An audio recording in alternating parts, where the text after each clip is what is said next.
الحمد للہ ثم الحمد للہ الحمد للہ رب العالمین والصلاة والسلام على اشرف الانبیاء والمرسلین وعلى آلہ واصحابہ اجمعین اما بعد فاعوذ باللہ من الشیطان الرجیم بسم اللہ الرحمن الرحیم قل لا اسألكم علیہ اجرا الا المودة فی القربى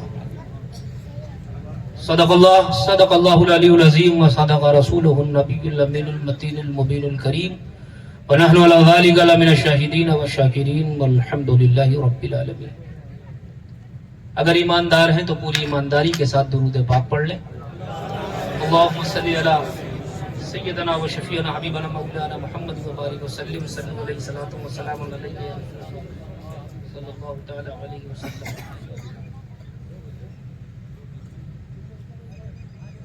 لائق صد احترام پیر طریقت رہبر شریعت حضرت علامہ شاہ سید شاخر علی بخاری صاحب قبلہ دامت برکاتہم العالیہ و دیگر مشایخ و علماء کرام اور محترم حاضرین و سامعین، اللہ سبحانہ و تعالیٰ کا لاکھ لاکھ شکر احسان ہے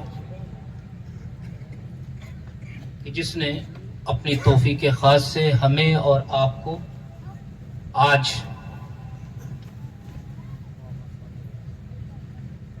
فیضان میاں موٹن شاہ رحمۃ اللہ علیہ کانفرنس میں حاضری کا شرف عطا کیا اور اپنی اور اپنے محبوب مکرم نبی رحمت صلی اللہ تعالی علیہ وسلم کی یاد، تعلیمات اور ارشادات کے حوالے سے باہمل بیٹھنے کی توفیق عطا فرمائی۔ اس سالانہ عرس کے پروگرام کے انعقاد پر میں عرس کمیٹی کے تمام لوگوں کو، تمام کارکنان کو، وابستگان کو، سرپرستان کو دل کی عطا گہرائیوں سے ہدیہ تبریک و تحسین پیش کرتا ہوں کہ جس وفا، ایثار اور پاکیزہ جذبے کے ساتھ نبی اور آل نبی سے عشق و محبت کا رشتہ جوڑ کر اس محفل کو سجایا ہے، اس محفل کے رول کو پلے کیا، اللہ پاک ان کی خدمتوں کو، کاوشوں کو قبول و منظور فرمائے اور حضرت فیضان، حضرت موتن شاہ رحمۃ اللہ علیہ کے فیضان سے ہم سب کو مالا مال فرمائے۔ دوستو، رات بوڑھی ہو چکی ہے، خطیب تو جوان ہے، جو لوگ مزے کے لیے آئے تھے وہ چلے گئے اور جو واقعی سننے کے لیے آئے ہیں وہ بیٹھے ہوئے ہیں۔ اور ان محفلوں میں آیا نہیں جاتا، بلایا جاتا ہے، اور جب بلایا جاتا ہے تو نوازا بھی جاتا ہے۔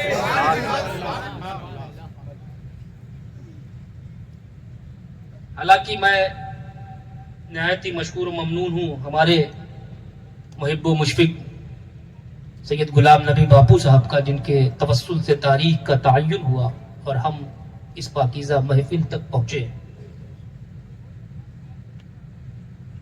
کمیٹی والوں سے میں کہنا چاہوں گا، جو تاریخ آپ نے مجھ سے لی تھی بذریعہ مولانا غلام نبی صاحب سید باپو، وہ تاریخ تو اب رہی نہیں۔ ٹائم دیکھ لو نا بھائی،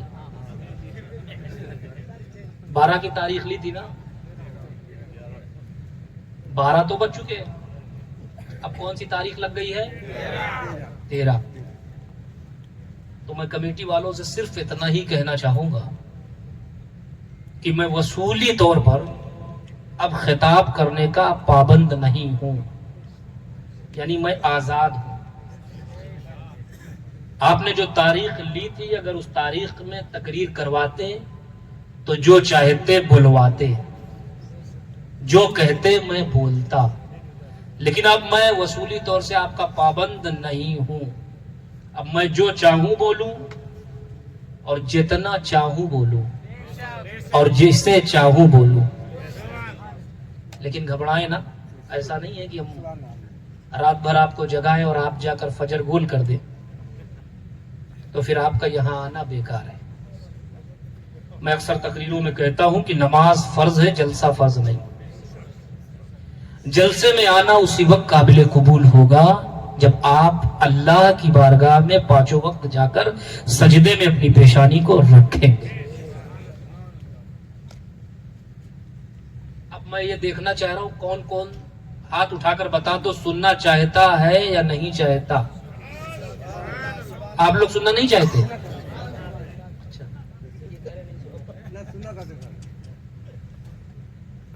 جوش کی نہیں ہوش کی ضرورت ہے۔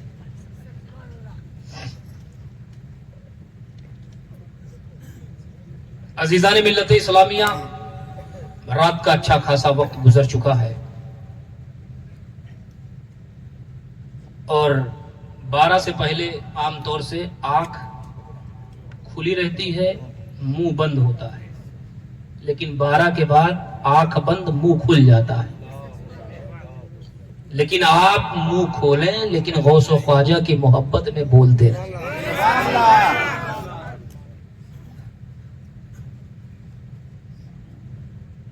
حضرات، ماحول خوبصورت ہے اور آج ہم سب اللہ کے ایک برگزیدہ محبوب بندے کے عرس پاک کی تقریب میں حاضر ہیں، شریک ہیں۔ میری دعا ہے کہ اس خوبصورت ماحول میں آپ بھی خوبصورت ہو جائیں۔ وقت کا تقاضا ہے کہ ہم ماحول کو خوبصورت بنائیں، اور وقت ہم سے یہ بھی مطالبہ کر رہا ہے کہ ہم صوفیاء کرام، بزرگان دین کی تعلیمات اور ان کی روایات کو زندہ کریں۔ آج میں اس یقین، اس نظریے اور اس عقیدے کے ساتھ کرسی خطابت پر متمکن ہوں کہ جہاں آپ حضرات بیٹھ کر میری بات سن رہے ہیں، وہیں جس کے عرس پاک میں آپ آئے ہیں، جو صاحب مزار ہیں، وہ بھی میری بات سن رہے ہیں۔ اس عقیدے کے ساتھ میں خطاب کروں۔ دوستو، وقت ہم سے مطالبہ کر رہا ہے، تقاضا کر رہا ہے کہ ہم اپنی عظیم خانقاہوں کے پیغامات کو نشر کریں، اور اس میں سب سے اہم اور بنیادی چیز جو ہے وہ یہ ہے کہ ہم اور آپ سب مل کر اپنے اندر اتحاد پیدا کریں۔ کیا پیدا کریں؟ تھوڑی دیر آپ میری گفتگو سنیے گا تاکہ آنے والی بات آسانی سے سمجھ میں آ جائے۔ ہم اور آپ سب مل کر اپنے اندر کیا پیدا کریں؟ اتحاد پیدا کریں، یونٹی پیدا کریں، ایکتا پیدا کریں۔ یہ بہت ضروری ہے، بہت ضروری۔ وَاعْتَصِمُوا بِحَبْلِ اللَّهِ جَمِيعًا وَلَا تَفَرَّقُوا۔ اللہ کی رسی کو مضبوطی سے پکڑو۔ کیا مطلب؟ بٹ کر نہ رہو، جدا جدا نہ رہو، الگ الگ نہ رہو، بلکہ متحد ہو جاؤ، ایک ہو جاؤ۔ یہ قرآن ہم سے کیوں مطالبہ کر رہا ہے کہ اللہ کی رسی کو مضبوطی سے پکڑو؟ جب اس آیت کریمہ کے اندر ہم جھانک کر دیکھتے ہیں، اتر کر سمجھنے کی کوشش کرتے ہیں، تو میرے عزیز، افتراق، انتشار، اختلاف، ڈسپیوٹ وہی پیدا ہوتا ہے جس نے رسی کو مضبوطی سے نہ پکڑا ہو۔ جس نے رسی کو مضبوطی سے نہ پکڑا ہو، ڈسپیوٹ وہی پیدا ہوتا ہے۔ اب آپ کہیں گے رسی ہے کیا؟ اللہ کی رسی، حبل اللہ، اللہ کی رسی۔ کس کی رسی؟ ہم سب کو کس کی رسی پکڑنا ہے؟ اللہ کی رسی کو مضبوطی سے پکڑو۔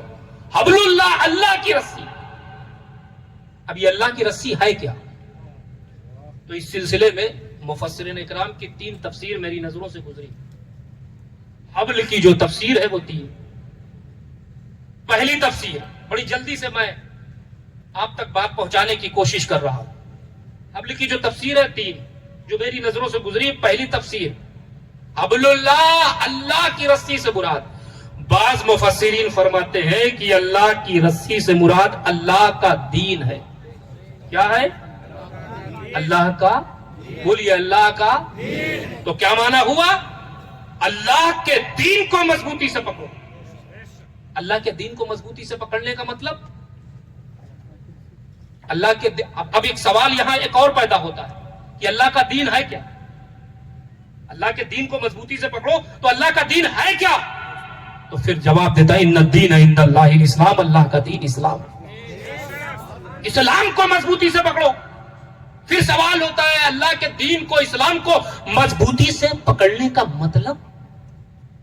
تو مطلب یہ ہے جو بھی دین کی تعلیمات ہے، ہدایات ہے، اس پر ہمیں اور آپ کو سب کو عمل کرنا ہے. پکڑنے کا مطلب یہ ہے. پکڑنے کا مطلب یہ ہے جو دین کی تعلیمات ہے، ہدایات ہے، اس پر ہمیں اور آپ کو سب کو کیا کرنا ہے؟ عمل کرنا ہے. دین کے پکڑنے کا مطلب یہ ہے دوستوں. پکڑنے کا مطلب یہ نہیں حضرت ہم نے دین کو پکڑ رکھا ہے. کہاں پکڑ رکھا ہے؟ کہاں بس پکڑ رکھا ہے؟ کہاں پکڑ رکھا ہے؟ کیسے پکڑ رکھا ہے؟ اذان ہو رہی نماز کے لیے مسجد نہ جاؤ، یہ دین کا پکڑنا ہے. اللہ نے صحت دیا روزہ نہ رکھو، یہ دین کا پکڑنا ہے. صاحب نصاب ہو زکات ادا نہ کرو، یہ دین کا پکڑنا ہے. صاحب استطاعت ہو حج نہ کرو، یہ دین کا پکڑنا ہے. ماں باپ کا دل دکھاؤ، ان کی توہین کرو، ان سے زبان لڑاؤ، ان کو اذیت پہنچاؤ، یہ دین کا پکڑنا ہے. میرے عزیز، میرے نوجوانوں، ماں باپ کی بات آئی تو میں ایک نصیحت کے طور پر کہتا چلوں. یاد رکھیں ماں باپ ایک ایسی نعمت ہے جن کا کوئی بدل نہیں ہے. ماں باپ ایک ایسی نعمت ہے جن کا کوئی بدل نہیں ہے. اولاد اور نہیں ہے، دوسری شادی کر لو، اس سے اولاد اور ہو سکتی ہے. دوسری شادی آپ کر سکتے ہو، لیکن ماں باپ نہیں رہے تو پھر دوسرے ماں باپ نہیں ملنے والے، ان جیسا شفیق و شفقت کرنے والا نہیں ملے.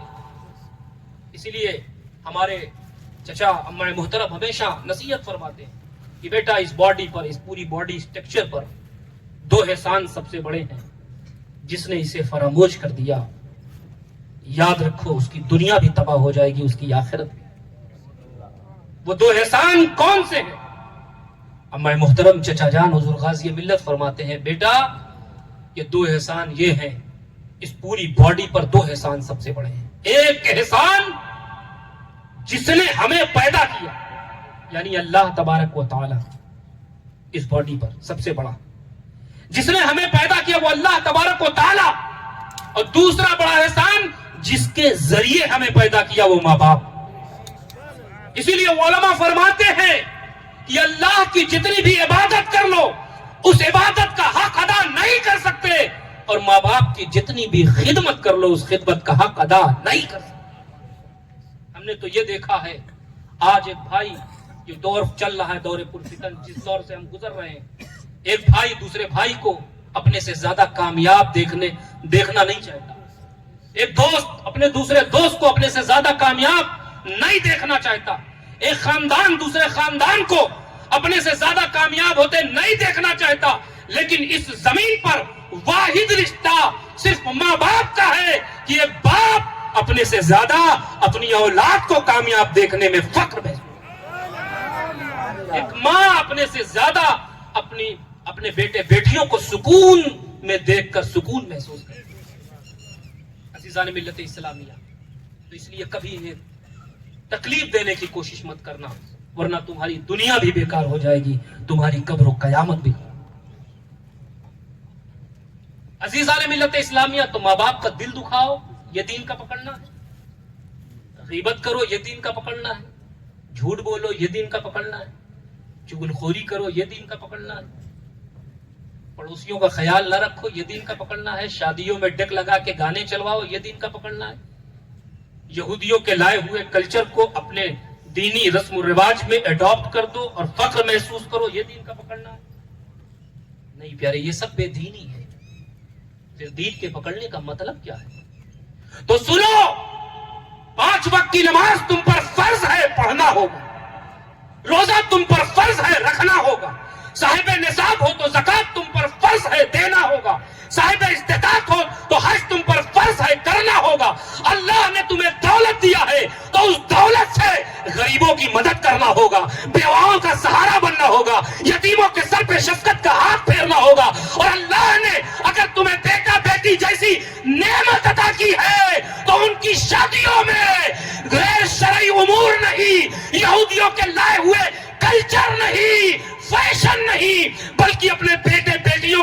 شادیوں میں ذکر خدا اور ذکر مصطفیٰ کی محفل کا انعقاد کرنا. دین کے پکڑنے کا مطلب یہ ہے کہ جو بھی دین کی تعلیمات ہے، ہدایات ہے، اس پر ہمیں اور آپ کو سب کو عمل کرنا ہے. یہی پیغام اسلام کا ہے اور یہی پیغام اسلام لانے والے پیغمبر اسلام کا ہے اور یہی پیغام تمام اولیاء صالحین، کاملین، علماء ربانیین. ایک تفسیر تو یہ ہو گئی. سننے کے موڈ میں ہیں؟ میری بات ہو سکتا ہے کچھ کڑوی ہو، لیکن یاد رکھو دوائی کڑوی ہوتی ہے. میں آگے بات کروں لیکن جلدی جلدی جو بات میں نے شروع کی ہے اس پر آ جاؤں. دوسری تفسیر بعض مفسرین فرماتے ہیں کہ اللہ کی رسی سے مراد قرآن ہے. کیا ہے؟ اللہ کی رسی سے مراد قرآن ہے. یہاں کیا معنی ہوا؟ یہاں کیا مطلب ہوا؟ یہاں بھی وہی معنی وہی مطلب، جو بھی قرآن کی تعلیمات ہے، ہدایات ہے، اس پر ہمیں اور آپ کو عمل کرنا ہے. لیکن افسوس کے ساتھ کہنا پڑ رہا ہے قرآنی تعلیمات اور ہدایات پر عمل کرنا تو دور. آج ہمارے نوجوانوں کو، بچوں کو، بچیوں کو 10-20 منٹ بیٹھ کر قرآن پڑھنے کے لیے ان کے پاس وقت نہیں. جب پوچھو کہتے ہیں حضرت وقت نہیں ہے. کیا بتائیں، مصروف زندگی ہے، تجارت ہے، بزنس ہے، سب پریشانی بتانا شروع کر. بتاؤ ایک لمحے کے لیے اس قرآن کو ہم نہیں پڑھیں گے، اس قرآن کو ہم نہیں سمجھیں گے تو کیا اسے غیر سمجھیں گے جو اسے مٹانے کی ناپاک سازشیں رچ رہے ہیں؟ عزیزان ملت اسلامیہ، اس قرآن کو ہم پڑھیں، ہم سمجھیں تاکہ ہمیں پتہ لگ سکے کہ ہمارا رب ہمیں کیسا دیکھنا چاہتا ہے اور آج ہم کیسے دکھتے ہوئے نظر آئے. اس قرآن کو ہم پڑھیں، ہم سمجھیں تاکہ ہمارا رب ہمیں پتہ لگ سکے کہ ہمارا رب ہمیں کیسا بنانا چاہتا ہے اور اب آج ہم کیسے بنتے ہوئے نظر آئے. لیکن افسوس کے ساتھ کہنا پڑ رہا ہے یہ قرآن ہمیں کب یاد آتا ہے؟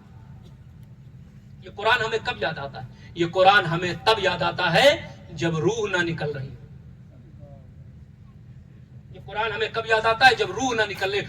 امام صاحب کو بلاؤ، حافظ صاحب کو بلاؤ، سورہ یاسین کی تلاوت کریں. یہ قرآن تب ہمیں یاد آیا جب روح نہ نکل رہی ہو تو قرآن، یعنی مارنے کے لیے.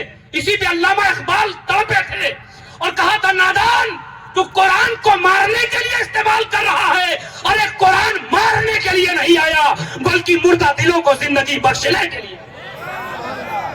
کیونکہ جو قرآن سے جڑ جاتا، توجہ، جو قرآن سے جڑ جاتا ہے پھر قرآن انہیں مرنے نہیں دیتا.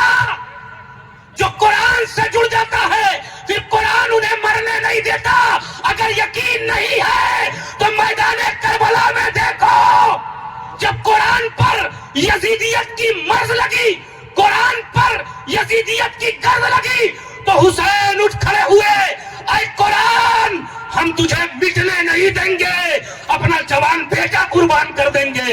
اے قرآن ہم تیری عزتوں سے کھلواڑ ہونے نہیں دیں گے، اپنا جوان بھتیجا قربان کر دیں گے. اے قرآن ہم تجھے تیری عزتوں سے چھیڑ چھاڑ ہونے نہیں دیں گے، اپنا معصوم علی اصغر قربان کر دیں گے. زینب اٹھ کھڑی ہوئی، اے قرآن ہم تیری عزتوں کو پامال ہونے نہیں دیں گے، اپنا معصوم محمد قربان کر دیں گے. تو قرآن اعلان کرتا ہے، اے نبی کے گھر والوں جب تم مجھے مٹنے نہیں دو گے تو ہم بھی وعدہ کرتے ہیں تمہارے 72 ٹکڑے ہو جائے، قیامت تک ہم تمہیں مرنے نہیں دیں گے. نعرہ رسالت، شہزادہ غوث اعظم پیر مختومیہ موٹی شاہ کا دامن. سبحان اللہ، ماشاءاللہ. پھر قرآن اعلان کرتا ہے نبی کے گھر والوں جب تم مجھے مٹنے نہیں دو گے تو ہم بھی وعدہ کرتے ہیں کہ قیامت تک تمہارے 72 ٹکڑے ہو جائیں کربلا کی دھرتی پر، خون جسم سے نکل جائے، خاندان کٹ جائے، اس سے پہلے کوئی دشمنان اسلام تمہیں مردہ کہے ہم اس کی زبان کو روک دیں گے اور قرآن میں اعلان کرتے ہوئے نظر آئیں گے وَلَا تَقُولُوا لِمَن يُقْتَلُ فِي سَبِيلِ اللَّهِ أَمْوَاتٌ بَلْ أَحْيَاءٌ وَلَٰكِن لَّا تَشْعُرُونَ. بل احیاء، بلکہ وہ زندہ ہیں. کون؟ جو اللہ کی راہ میں شہید ہو جائے. تمہیں شعور نہیں ان کی زندگی کا. میرے عزیز، جو قرآن سے جڑ جاتا ہے پھر قرآن انہیں مرنے لیکن افسوس، وہ قرآن ہمیں کب یاد آتا ہے؟ وہ قرآن ہمیں تب یاد آتا ہے جب روح نہ نکل رہی ہو. حافظ صاحب کو بلاؤ، سورہ یاسین کی تلاوت کریں. یہ قرآن ہمیں کب یاد آتا ہے؟ یہ قرآن ہمیں تب یاد آتا ہے جب روح نکل جائے تو مدرسے کے طلباء کو بلاؤ، قرآن خوانی کراؤ، ختم پہ ختم کراؤ، پھر قرآن یاد آئے. تب قرآن یاد آئے. لیکن یاد رکھو، آل محمد وہ ہے جن کا تعلق قرآن سے ایسا ہے جب تک جیتے رہے حسین قرآن کی تلاوت کرتے رہے. کٹنے کے بعد نیزے میں حسین نے تلاوت کر کے بتایا کہ آل محمد کا تعلق قرآن سے جیتے جی بھی ہے، اور کٹنے کے بعد نیزے پر حسین کا سر قرآن کی تلاوت کر. عزیزان ملت اسلامیہ، لیکن قرآن کب یاد آتا ہے؟ افسوس کے ساتھ کہنا پڑ رہا ہے، یہ قرآن ہمیں تب یاد آتا ہے جب قسمیں کھانا ہو. یہ قرآن ہم نے سمجھا ہے صرف اس لیے آیا ہے کہ مولانا صاحب، حضرت صاحب، سید صاحب اس کی آیتوں کو نکال کر تعبیز بنا کر دے دیں. قرآن صرف اس لیے آیا، قرآن صرف اس لیے آیا. یاد رکھو، قرآن کتاب ہدایت ہے. قرآن ہماری زندگی کی سربلندی کی ضمانت ہے. قرآن کتاب ہدایت ہے.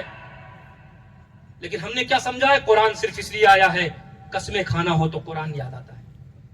جب شادی ہوتی ہے، معلوم نہیں یہاں ہوتا ہے یا نہیں، لیکن اکثر ہندوستان کے اکثر حصوں میں میں نے دیکھا کہ جب شادی ہوگی دلہن کو گھر کے اندر داخل کریں گے تو اس کے اوپر قرآن ہاتھ پہ لیے رہیں گے، کہیں گے قرآن کے سائے میں لاؤ تاکہ مصیبت اندر نہ آنے پائے.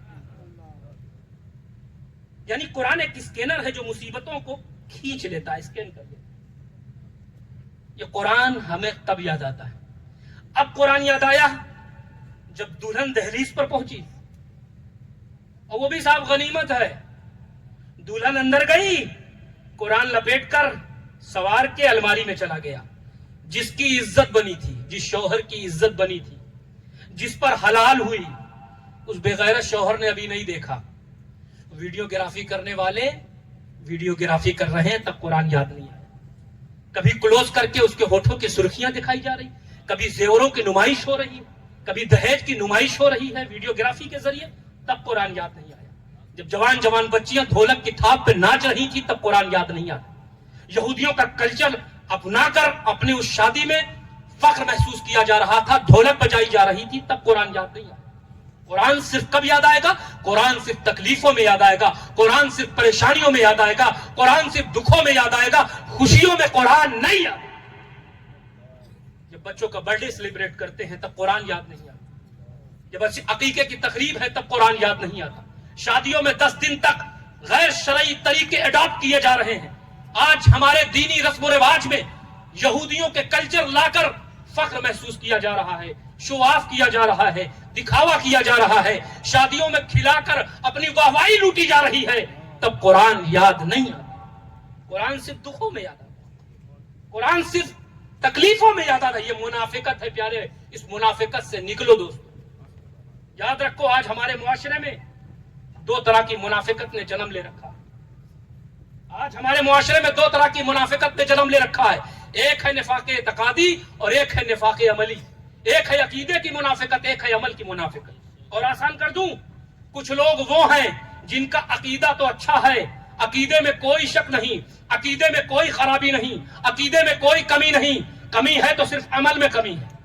اور دوسرے وہ لوگ بدبخت ہیں جن کا عمل تو قدرے بہتر ہے.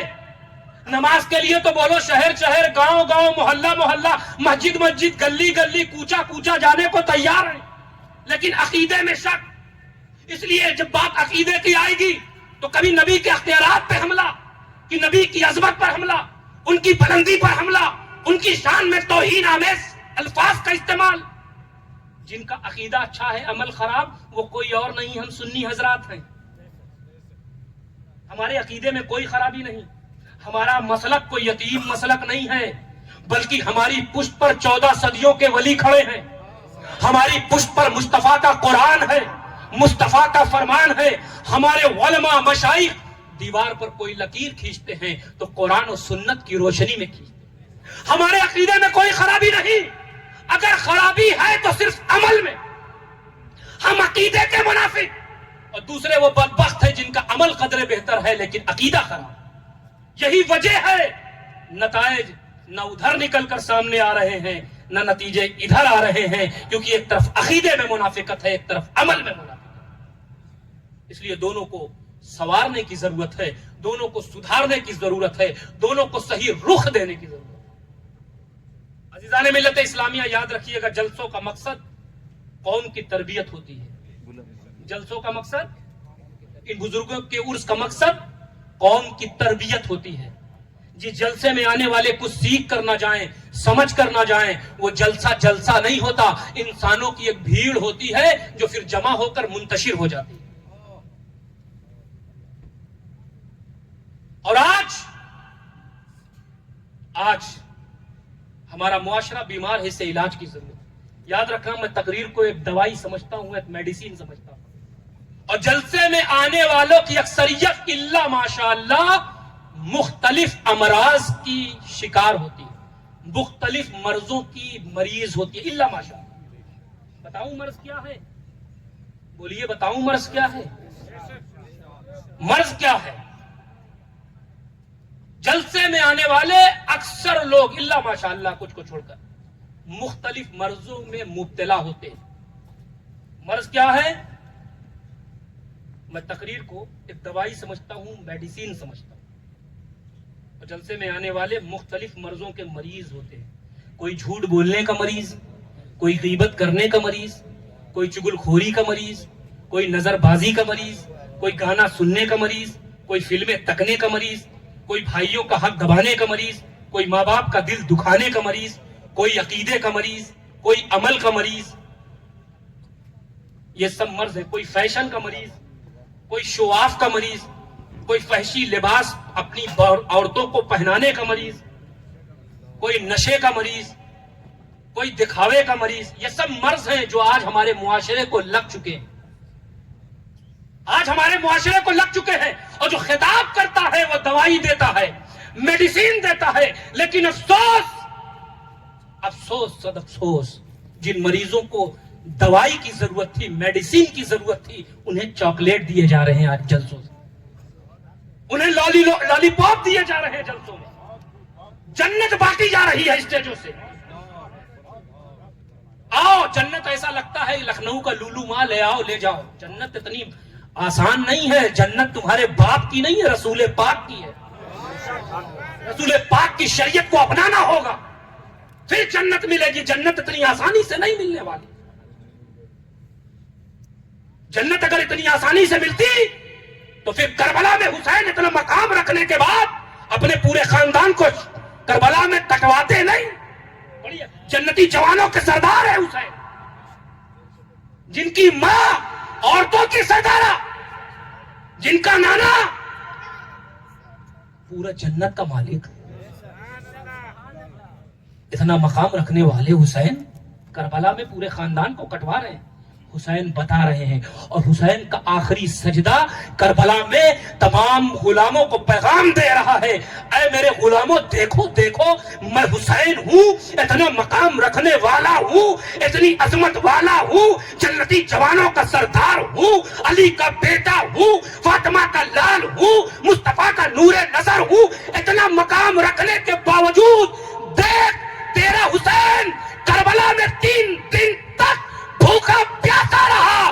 بھوکے پیاسے رہ کر رب کی بندگی نہیں بھولا, رب کے سجدے نہیں چھوڑ رہا ہے, اور تم کھا پی کے رب کے سجدے چھوڑ دیتے ہو. ارے تیرا حسین کربلا میں کٹنے کے بعد نوکے نیزہ پر تیرے حسین کی زبان قرآن کی تلاوت کرتی رہی, اور تم گھر میں قرآن رکھ کے قرآن کی تلاوت نہیں کرتے. کیسے قافلے حسینی میں شامل ہو؟ قافلے حسینی میں شامل ہونا ہے تو حسین کے مشن کو اپنانا. کربلا سے حسین نے جو پیغام دیا اس پیغام پر عمل کرنا ہوگا. آخری سجدے میں حسین نے بتا دیا کہ نماز کتنی امپورٹنٹ.